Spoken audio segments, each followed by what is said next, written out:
When we shot The Wastelander, I literally couldn't make a teapot in 3D Studio Max, and there's a button that does that. I believe that anyone can make a film if they set their mind to it, and when I started this project I had absolutely no idea how to finish it. I knew how to edit and I knew how to use a camera, but that was it. So I think the biggest challenge was not knowing what I didn't know, and that I guess is partially why I wanted to make this series of films, to help people learn a little bit about the process so that they can better prepare for when they make their own film. Script is the most important part of the process, I learned. If you don't get your script right, everything that comes afterwards is a waste of time. I realised pretty quickly that I didn't know what I was doing with the script writing either, so I started looking around for help, and I'd been recommended a guy called Paul Kavanagh. We spent a lot of time, 2-3 months, just working on this 15-page script until we were absolutely certain that it said what we wanted it to say. So one of the key things we had to do right at the beginning, because it was such a complicated screenplay, such a complicated idea, is break it down into granular components. We storyboarded the whole thing, and that gave us a really good sense of what would have to be filmed for real, what would have to be done digital. We've got 20 minutes of shot for the last two shots. That's him jumping into position, and that's him just hiding away, so this is similar. Okay. Yeah? I keep saying that, you tell me it's not the same bloody Well, it isn't shit. essential, but it is. We started to build the sets out of scrap wood, bits of old cardboard, literally cereal boxes, anything we could find. We built these post-apocalyptic sets. We built one aisle of the supermarket. How does it make you feel looking back at this stuff?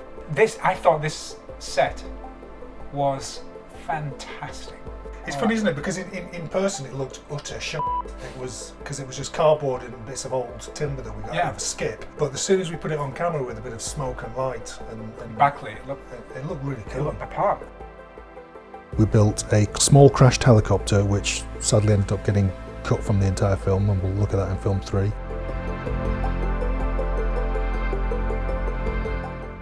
We built the shopping mall security tills.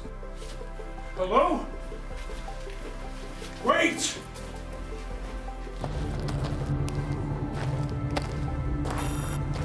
That will be 3,995 credits, please. And a tiny bit of rooftop set, which was literally a few pieces of polystyrene. The rest was going to be done digitally, so we ended up building a very small scale blue screen studio.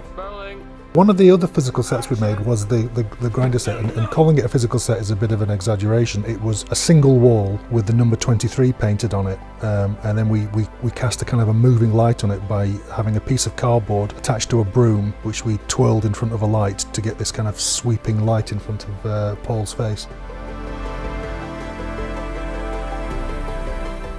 So the shoot was 4.5 days in the studio, and then we did a day on location on the moors, followed by a day shooting in the front garden of our tiny terraced house in Yorkshire. We did long days. There were 13-14-hour days with the crew.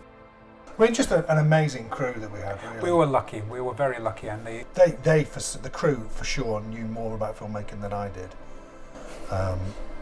Which isn't difficult. I didn't know that when we started this, but thanks for pointing that out. That kind of despair that comes across in the film. By the end of the shoot, we were all feeling pretty much the same way as the guy about to be thrown into a mincer. For the opening sequence, we shot enough footage to do I think it cut together as a 7-minute opening sequence to begin with, which we cut down and down and down, and it was great stuff. Hey, try and get the gun off him, grab hold of his hand and try and get the gun off him, that's it, that's good, that's good. Danny, kick him in the balls! Danny, kick him in the balls, that's great, kick him in the balls! That's it, and down, push him down, and that's it, cut! The best of it is still in the film, but a lot of it got cut out because it's really easy to become self-indulgent when you cut together an action sequence like this. After 3 minutes, an audience can get really brain fatigued, so we had to really cut it down. I am thinking of releasing an extended cut just for people who might be interested to see a comparison of what we had in the original one and what we cut out. I think this is my favourite shot of you in the film. Yes, most people felt that. A lot of you just lying around on the floor. Yeah, I do a lot of lying around me. Yeah, I remember that, yes. Me and Melly dragging you across the floor, over and over and over again. If you can't afford a broom, there's always an actor lying around you can just drag.